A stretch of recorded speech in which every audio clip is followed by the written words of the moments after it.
It's the story of a girl becoming a hero. The legend first arose in this area. It is said that there used to be a prosperous village on the mountain. In that village, there was a loving couple who were completely devoted to one another. One day, a terrifying monster appeared. The wife was out collecting herbs and was captured by the monster.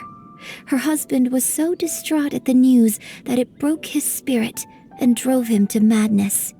The vile and vicious monster told the villagers, "If you want to live, you must sacrifice a child to me." But the monster was so terrible and so strong that all within the village were terrified of it. They had no choice but to give in to the monster's demand.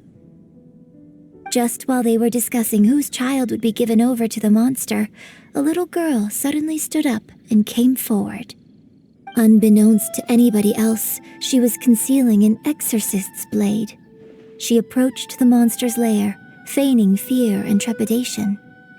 When she finally arrived, she courageously drew her sword and entered into a fierce struggle with the monster, from which she eventually emerged as the victor.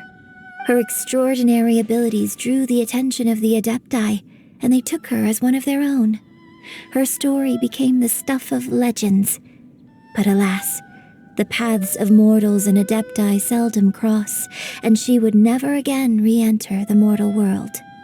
And so, destined to grace the mortal realm for but a brief moment, she vanished like a wisp of smoke into thin air. That's how the opera ends.